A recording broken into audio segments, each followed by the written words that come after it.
Bien, señores, vamos a entrar en contacto inmediatamente con el doctor Alejandro Amado Báez, director ejecutivo de la Comisión de Alto Nivel para el enfrentamiento de la pandemia de COVID-19.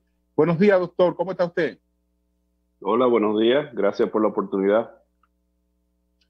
Doctor, ¿cuál es su enfoque sobre la situación que tiene la República Dominicana y que tiene el mundo en una etapa en la que los contagios van en un ascenso un poco más acelerado? Sí, bueno, en Dominicana estamos viendo algo eh, que amerita aclarar y conversar. Nosotros, el diseño de las diferentes fases de la escalada, la desescalada, se trabajó específicamente con la idea de que cada 14 días, lo cual corresponde a un ciclo viral, se iba a evaluar y vamos a determinar si podíamos seguir con la subsiguiente fase. Hay que entender que lo que vimos al final de la fase 2 era el resultado de la apertura inicial en la fase 1, porque se abrió, pasaron 14 días.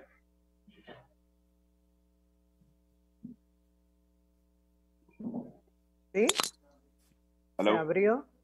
Sí, se abrió, decía, No, doctor. nos quedamos en eso. Sí. Se abrió hace 14 días. Se abrió, pasaron 14 días y empezamos a ver un aumento en los casos. Hay que entender también que la desescalada tenía o tiene un énfasis puramente hacia el aporte de la economía. No es un tema social, o sea, no es un tema de que vamos a salir a la calle, vamos a socializar, y que tampoco se anticipaba que la población entendiera de que no se iba a mantener distanciamiento físico y no se iba a usar mascarilla. Y esas son consecuencias que vimos, muy preocupantes, y de repente empezamos a ver un aumento en número. El aumento en número de casos positivos, y quiero hacer una pausa y aclarar, para mí esos números son muy importantes porque son vidas, son seres humanos. Cuando reportamos número de positividad, estamos hablando de seres humanos enfermos. Cuando hablamos de tasa de letalidad, estamos hablando de seres humanos fallecidos con seres queridos que están lamentando esa muerte. Entonces, al ver esos aumentos en la tasa de positividad, empezamos a preocuparnos. Pero hasta antes de ayer, la misma tasa de positividad, que es la proporción entre el número de pruebas hechos y el número de pruebas que salen positivos, esa tasa porcentual se había mantenido en un margen de 21%, un poquito más, un poquito menos. Habíamos visto que el aumento, sobre todo, más de un 50-55%, era en el Gran Santo Domingo, el Distrito Nacional, y un poquito de overflow hacia San Cristóbal, que también entendemos que es parte de esa máquina, ese monstruo que representa el Gran Santo Domingo. Eso responde a diferentes razones. Lo del aumento en Santo Domingo y el distrito, 1/3 de la población vive, la máquina productiva del país vive en el Gran Santo Domingo y el distrito, y obviamente cuando hablamos de apertura económica, hablamos de que eso se esperaba en el Gran Santo Domingo. Lo que no esperábamos es que la gente saliera a la calle, que entendiera que nada es nada, que se quitara la mascarilla y que entendiera de que la desescalada también implicaba vida social. Lo que no esperábamos también es que la narrativa política favoreciera esas acciones responsables. Lo que no esperábamos es que al aumentar los números, eso se interpretara como que se estaba presentando números de una forma no honesta y que los números realmente no representaban la real epidemiológica del país, y que líderes políticos dijeran, no importa, esos números son mentiras, sale a la calle a caravanear y no le crea los números de las autoridades porque eso es un truco para que tú no vayas a votar. Entonces, quiero aprovechar la oportunidad para hablar de lo irresponsable que es esa narrativa. El coronavirus es una pandemia. El coronavirus no comenzó en Dominicana, ni comenzó por un partido político, ni comenzó por la campaña política de República Dominicana. El coronavirus comenzó en China y ha afectado al mundo entero con cientos de miles de muertos. Y República Dominicana tiene que salir adelante. Y los dominicanos tienen que entender que el decirle que el coronavirus no está afectando a la sociedad dominicana, que los números son mentiras y que pueden salir a caravanear y hacer campaña para el favoritismo de un color o de otro, de lo que sea, a mí me da igual de qué color sea. El decirle sal a la calle a hacerme campaña porque yo necesito punto político es quizá lo más irresponsable en mi vida adulta que yo he visto a nivel de política dominicana. Sal a la calle y exponte a ti, a tus seres queridos, un virus que te puede matar, porque yo quiero que en la prensa, en la foto y en los videos se vean que yo tengo seguidores políticos. Óigame, eso está fatal, fatal. Entonces, lo que estamos viendo ahora en República Dominicana y sobre todo en el Gran Santo Domingo es el resultado de una serie de acciones producto de un virus que tiene una tasa de contagio altísima y producto de acciones a nivel social que han sido irresponsables. No distanciamiento, no uso de mascarilla, no lavado de manos, salir a la calle a hacer actividades que no representan necesariamente un tema económico, sino social o político. Y quiero hacer esa salvedad porque así como le decía que hasta hace 2 días la tasa de positividad se había mantenido en un margen de 21%, que había subido de un 19 a un 20, un 21 y que eso hasta cierto punto era manejable, hace 2 días vimos un brinco de esa tasa de un 21 a un 27. Y yo soy el primero que si ven mis medios sociales y ven la forma en que yo me comunico, yo trato, número uno, de analizar la data de una forma independiente. Nosotros tenemos un equipo de fusión de inteligencia epidemiológica multidisciplinario y que incluye organismos internacionales, incluye a la OPS, incluye a la CDC, y analizamos la data de una forma objetiva y de diferentes ángulos. Y tratamos de ver tendencias, predecir tendencias, y para mí ese salto de un 21 a un 27% fue muy preocupante, muy preocupante. Un 55% de eso estaba en el Gran Santo Domingo, San Cristóbal y el distrito. Y eso, a mi opinión, amerita, número uno, concientización y número dos, aclarar lo que yo creo que tenemos que hacer.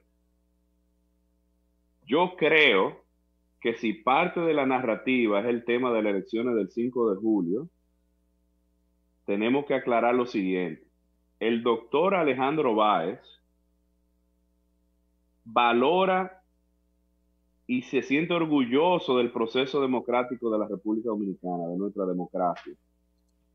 Y yo apoyo el que con todos los elementos de seguridad y sin miedo, pero con precauciones necesarias, todos los dominicanos y dominicanas vayan a votar el 5 de julio. Tienen que hacerlo. Somos un país democrático y eso hay que apoyarlo y se tiene que hacer. Ahora bien, el ciclo viral, como comencé diciendo, tiene 14 días. Las acciones que hemos hecho a nivel de prevención, intervención en Santo Domingo, comenzaron hace ya 10 días, de una forma contundente. Antes de eso, en Santo Domingo, ya teníamos un par de semanas trabajando intervenciones y demás, pero de una forma contundente, comenzaron hace 10 días y vamos a seguir con planes. Por ejemplo, estamos articulando un plan en Jaina ahora esta semana.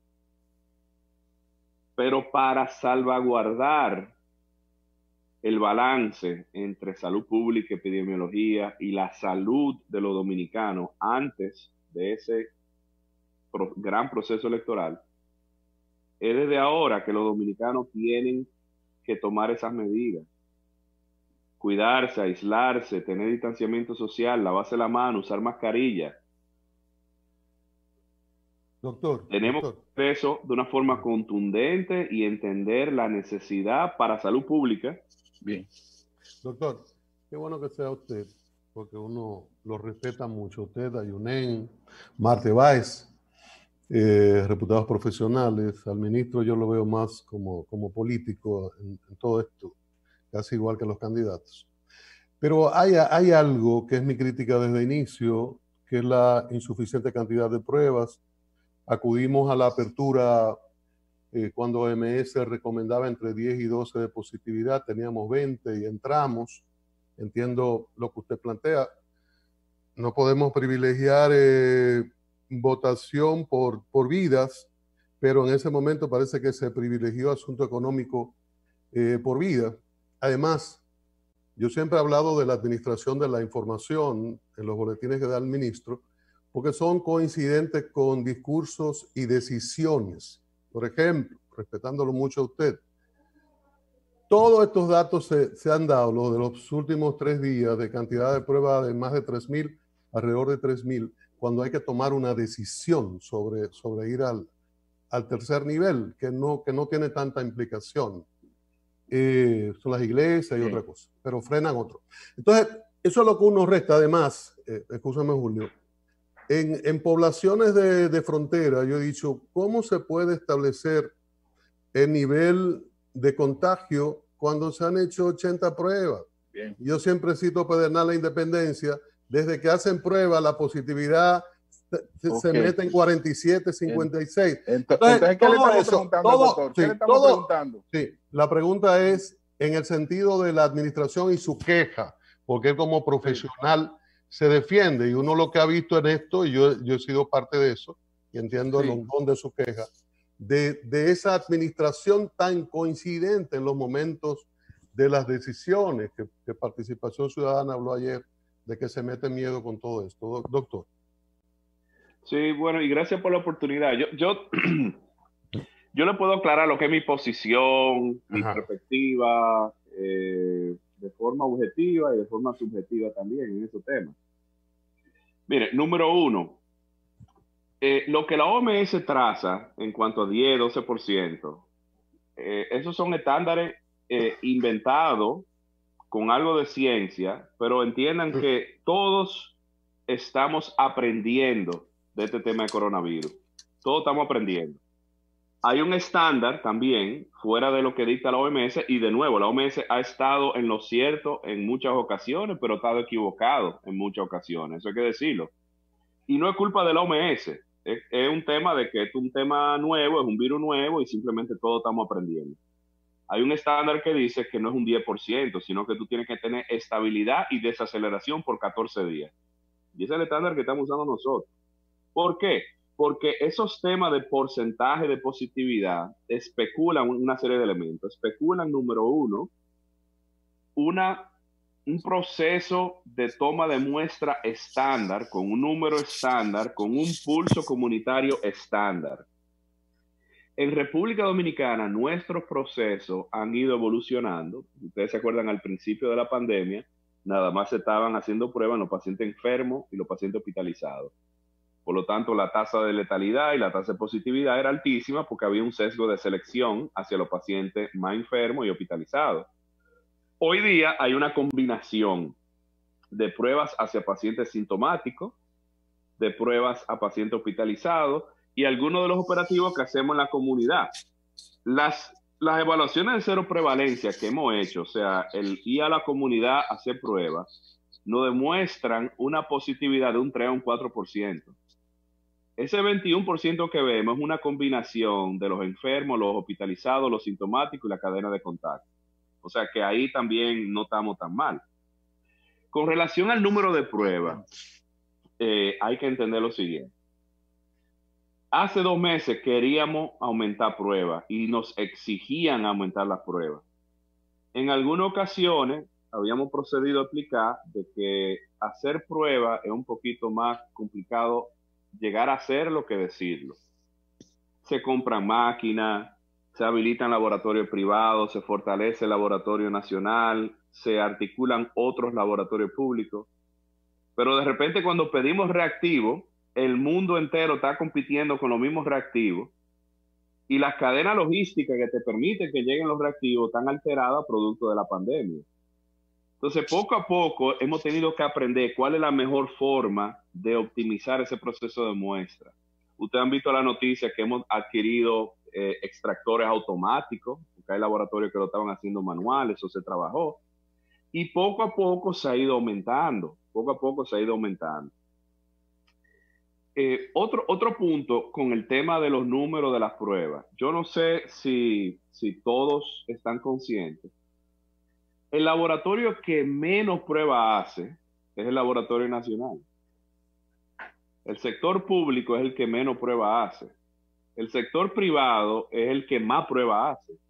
Más de un 85% de las pruebas corresponden al sector privado y en específico a laboratorios de referencia, que no es por un tema de favoritismo ni nada, sino es que el equipamiento, las máquinas para proceder a hacer la prueba PCR y la extracción automática la tenía ese laboratorio de por sí. Doctor, Entonces, usted dice que no depende del gobierno necesariamente la cantidad de pruebas que se están haciendo, sino de las propias personas que tengan la percepción de que tienen síntomas. O sea, pagadas, entonces. Sí, hay una combinación, obviamente. Por ejemplo, nosotros tenemos una serie de procesos de la línea asterisco 462, de la llamada al call center, de la solicitud de las pruebas, pero no es nada más el gobierno que está diciendo vamos a hacer y vamos a reportar pruebas, sino que el acceder a esas plataformas de prueba, la gran mayoría son laboratorios privados y los reportes representan en su gran mayoría los reportes de laboratorios privados. Que dicho sea de paso, no es que se duran de 2 a 3 meses en reportarse. Los laboratorios se hacen y entran a la plataforma automática. Ya yo sé que el ministro aclaró eso, pero a veces la gente se queda con las aclaraciones. Antes de las aclaraciones, las plataformas automáticas exigen que cuando el laboratorio tiene un resultado, se reporta a nuestro sistema y en el sistema entonces la data llega tanto para la Dirección de Epidemiología como para el C5I. Entonces, eso es bueno aclararlo porque no sé, yo he escuchado de que cada vez que se va a hablar algo de la desescalada económica, los números aumentan. Pero yo también he visto que el día antes aumentan también, el día después aumentan. Ahí hay algo quizá curiosamente coincidencial, porque a mi opinión, hay una serie de procesos que involucran diferentes actores que están afuera de lo que es quizá esa influencia que se pudiera tener a nivel de gobierno. Marilena, lo otro rapidito, si me dejan rapidito, lo otro que quería decir, el tema de dinero, que se había hablado, se hizo una pregunta sobre que si no se había invertido y demás.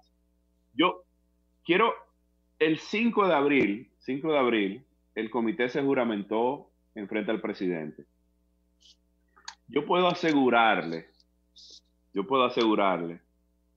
que en ningún momento en nuestras discusiones hacia qué es lo correcto para el manejo de la pandemia, en ningún momento se ha hablado de que si una intervención es más costosa que otra y que si un proceso por ser caro no debe de proceder.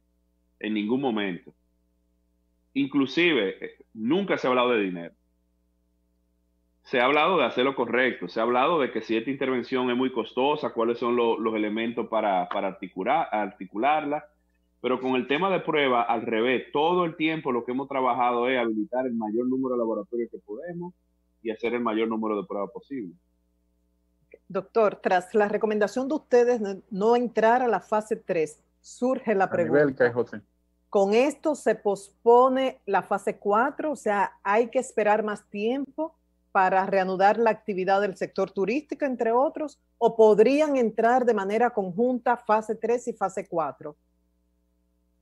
Sí, y esa pregunta es buena. Fíjense que el tema de turismo, el hablar de la apertura de espacio aéreo y turismo para el 1 de julio, precedió esa conversación y esa fecha, precedió a la primera decisión de no avanzar hacia la fase 3.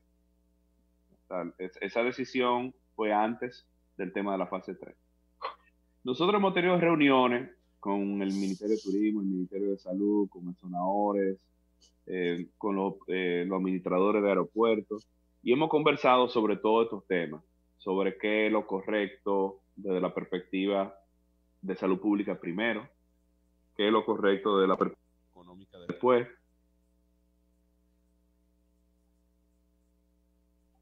Hola. Sí. Doctor. Hola. Si nos quedamos desde la perspectiva de salud y económica. Desde la perspectiva de salud pública número uno, desde la perspectiva económica después, y entendiendo obviamente que, óigame, hay que buscar formas de fortalecer la economía, siempre de una forma segura, pero el turismo representa un punto importante para República Dominicana, de Producto Interno Bruto, productividad y economía. Entonces, al final, independientemente de turismo, las fases son secuenciales. Si nos quedamos en fase 2, porque hay un tema epidemiológico y no podemos proceder a fase 3, y obviamente no se puede proceder a fase 4. Lo que se necesita para pasar, independientemente de turismo, lo que se necesita para pasar de fase 2 a fase 3 es que tengamos una estabilidad y una desaceleración posible para proceder a esa fase 3. Lo otro que sí estamos evaluando, y este es un tema muy mío, que yo lo he presentado, el comité no necesariamente lo ha aprobado, el presidente todavía no lo ha reconocido como sí, pero mi propuesta es que evaluemos sectores, segmentos a nivel de producción y a nivel geográfico. O sea, que en vez de tomar medidas nacionales, evalúen, por ejemplo, el comportamiento epidemiológico en la provincia de Altagracia, en Puerto Plata, en provincia de Duarte. Y que las decisiones, tanto restrictivas desde la perspectiva de salud pública o de reapertura económica, se tomen a nivel local geográfico y a nivel también del sector de productividad, porque hay diferentes sectores que implican diferentes niveles de producción. Esa es mi posición personal que le hemos presentado al comité. Bueno, tenemos a Anibelka José y Eury, terminamos. Sí. Doctor, Anibelka. Sí, doctor, tomando en cuenta eso de que usted habla de una posibilidad de focalizar, bueno, en Higüey la situación es esta, pues tomo esta medida, pero en el caso del turismo, abrirlo indudablemente va a producir una movilización local. Vivo en Santo Domingo, pero quizás quiero ir de vacaciones a Puerto Plata. Además del tema de las personas que tendrán la posibilidad de entrar y de salir del país. Entonces, si puede abundar un poquito respecto a esto, porque tiene un impacto global. Y la otra pregunta tiene que ver, ¿estamos cerca del colapso en términos de la cantidad de unidades de cuidados intensivos, de habitaciones en sentido general para pacientes COVID positivos? ¿O esa es una especie de exceso de quienes sostienen esa tesis? Sí, Anibelka, gracias por tu pregunta. Mira, la primera, y tú y yo trabajamos mucho con el tema de San Francisco y podemos hablar específicamente de lo que se hizo en provincia de Duarte. Y ha sido muy exitoso lo de provincia de Duarte, indudablemente.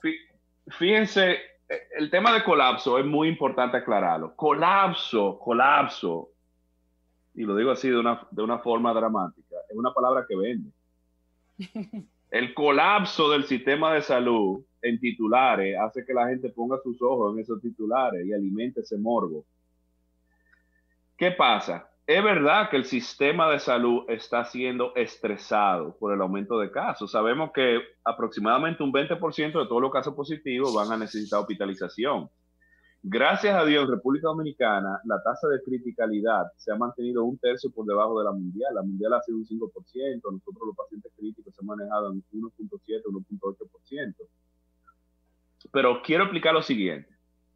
Desde el principio, el comité, nosotros hemos decidido trabajar en paralelo estrategias de aplanamiento de la curva, entiéndase, medidas preventivas para reducir el número de casos en un momento de tiempo específico, y en paralelo el fortalecimiento del aumento de la capacidad hospitalaria. Y nosotros hemos estado preparándonos. No mucha gente sabe que hace 5 semanas nosotros entrenamos 1,100 profesionales de la salud, del Servicio Nacional de Salud, en principios de medicina crítica COVID.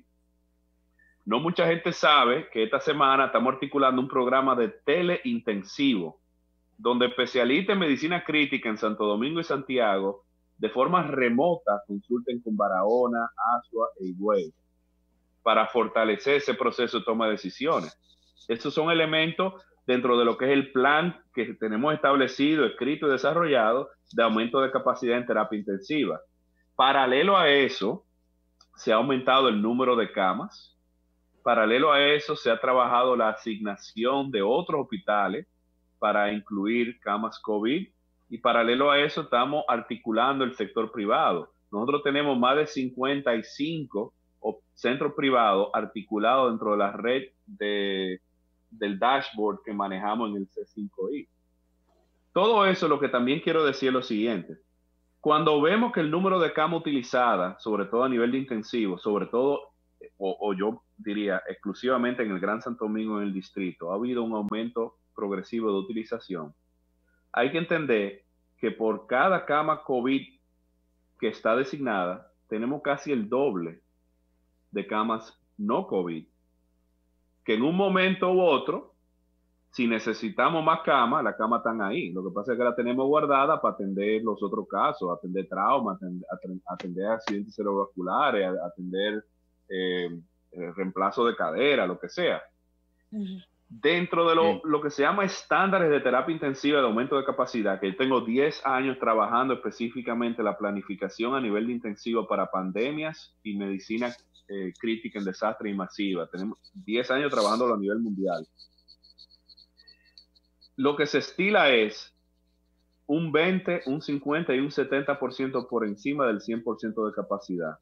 Un 20% hablamos de una contingencia. Por encima del 100%, o sea que si las camas se llenan 100%, a nivel mundial hemos establecido que tú tienes un 20% de flexibilidad trabajando, yo que sé, cama de postoperatorio. Las unidades postoperatorias son semi-intensivos. Y trabajando también la designación de camas de otro tipo y de repente ponerle un monitor y ponerle el equipo adecuado. Lo que estoy tratando de contestar aquí, porque creo que vale la pena aclararlo, invertir el tiempo, es que el sistema no está colapsando. El sistema está siendo estresado porque hay un aumento en la utilización de servicios, pero tenemos diferentes recursos a nivel público y a nivel privado y sobre todo, inclusive el apoyo a nivel de emprendurismo social, a nivel de responsabilidad social corporativa y filantropía de las empresas privadas que han donado equipo, han donado ventiladores. Eso valía la pena aclararlo porque es verdad que hay una sobreutilización de servicio, pero nosotros lo tenemos muy pendiente, lo tenemos en el radar y lo estamos trabajando. Bueno, doctor, mire, ayer cuando yo veía las estadísticas del boletín 95, yo decía que ciertamente ese indicador, que para mí es uno de los más efectivos, el de los hospitalizados graves, estaba mostrando un comportamiento preocupante hacia arriba, y yo me basaba en lo siguiente. En el boletín 61 nosotros teníamos 113 pacientes en unidades de cuidado intensivo en el boletín 61, y había una disponibilidad, según dijo el ministro en ese boletín, de 330 unidades de cuidado intensivo.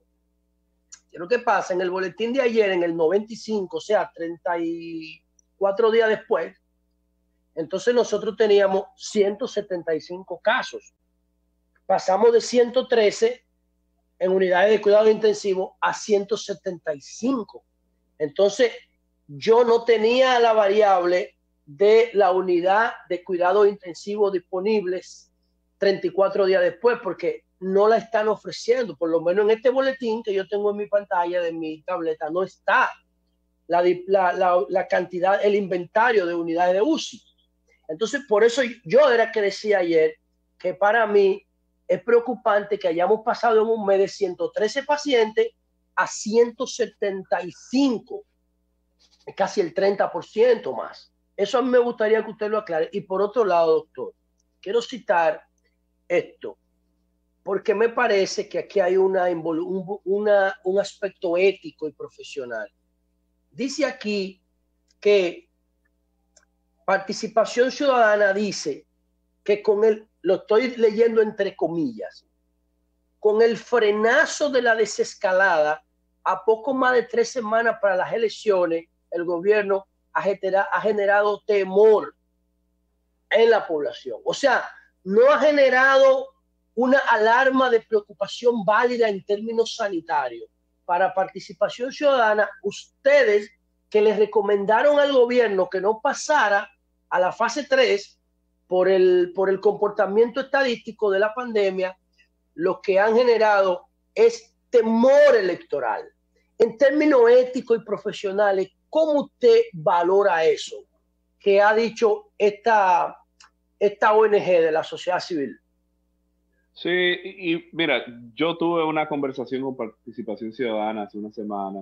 Hay un buen grupo de ciudadanos con un fuerte sentido de patriotismo, me consta. Pero uno no puede hablar de ética violentando principio ético. Tú no puedes hablar de asustar a la población mientras tú la estás asustando. Tú no puedes decir que nuestras decisiones que se basan en estándares epidemiológicos, en números, en cifras, en proyección, en utilización de camas, todo eso que es real, tú no puedes salir en el interés de que haya un proceso electoral, que yo lo entiendo, hay que cuidar el proceso electoral, pero en el interés de que, en tu interés de que haya un proceso electoral, tú desestimas la autoridad a nivel de salud pública en el medio de una pandemia para capitalizar en tu agenda. Tu agenda es que la gente vayan a votar, por lo tanto tú tienes que decir que nosotros estamos generando miedo. Eso para mí es lo principalmente no ético. Y con gusto yo hablo con Participación Ciudadana y le comparto todos los números, le abro los dashboards, le abro las proyecciones, lo que ellos quieran. Pero el decirle al dominicano y a las dominicanas que lo que se está generando es miedo, de por sí esa narrativa es la que genera miedo. O sea que tú no puedes criticar algo hipotético generando una narrativa realmente no ética.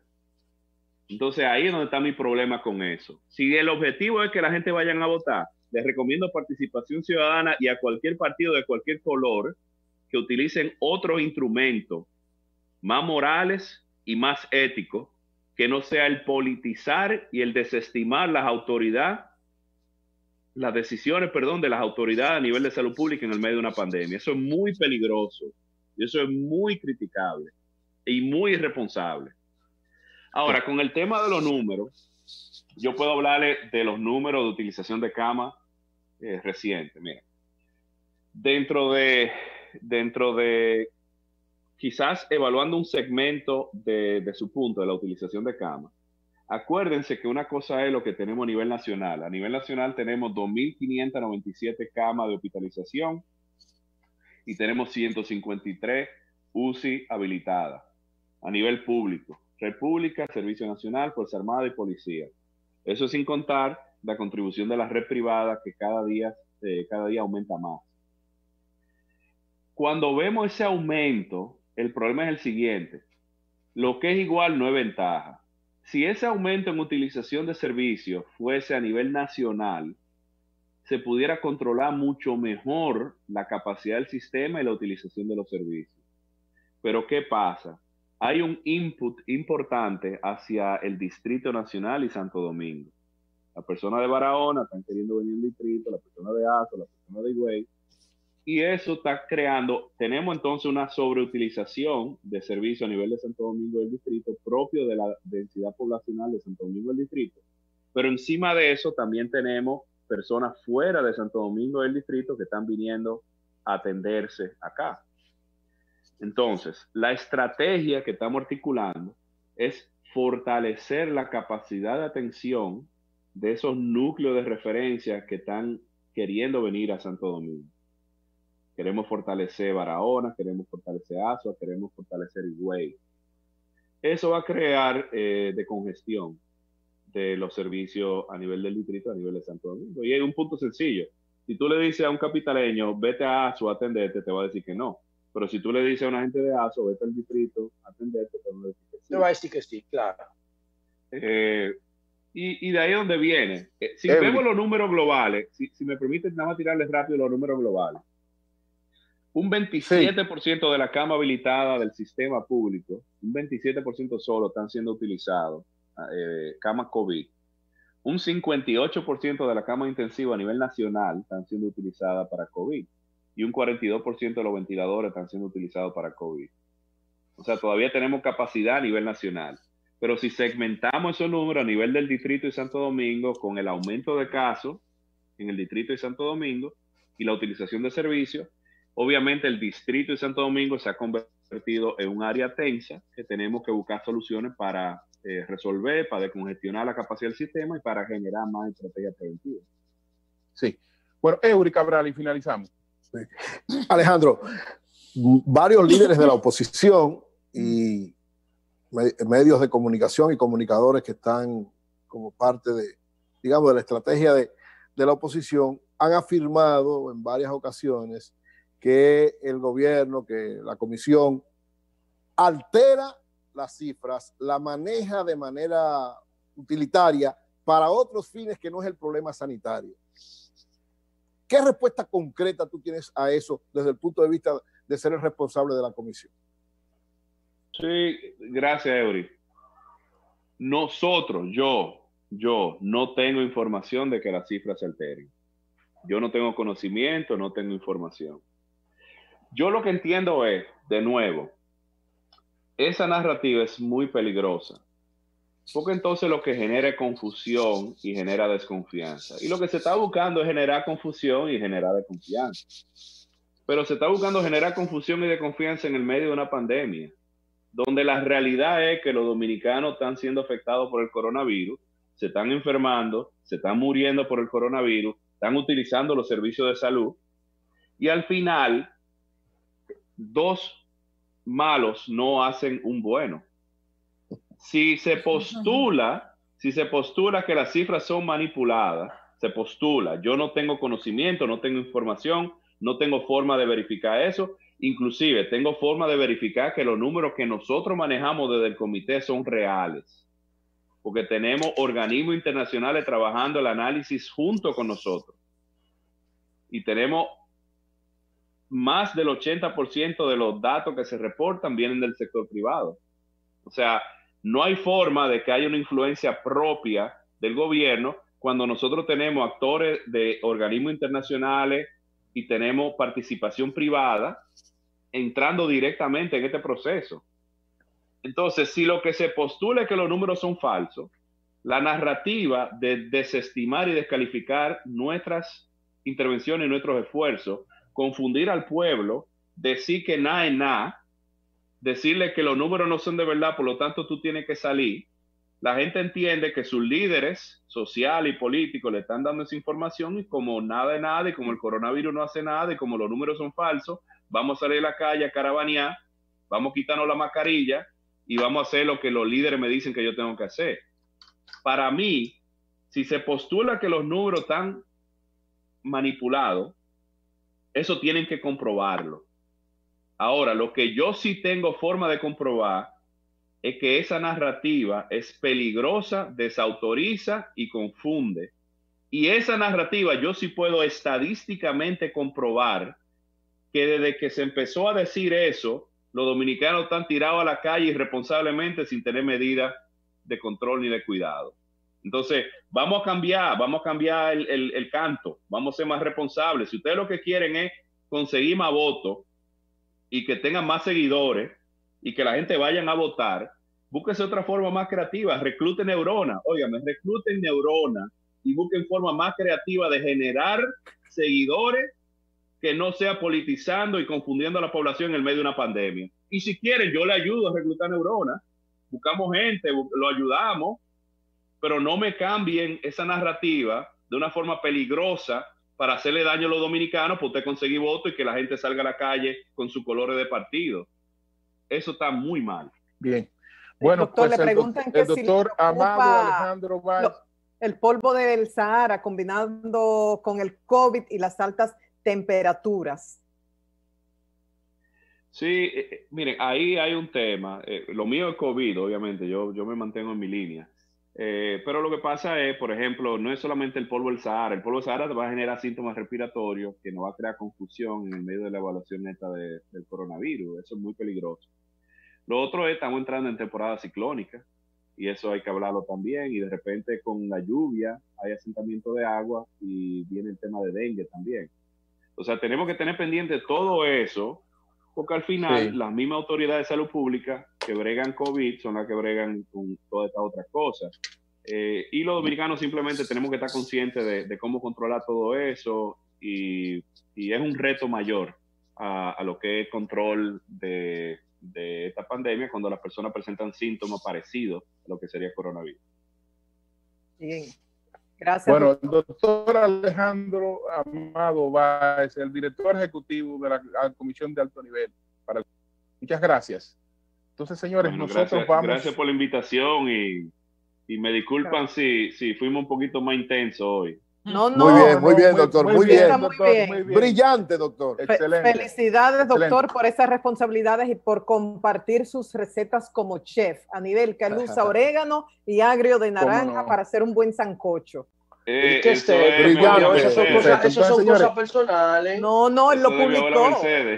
Vamos a una pausa. Sí. Eso lo publicó. Y es amante de los perros. Amante de los perros. Pausa, señores. Bueno, gracias. Gracias. El sol de la mañana.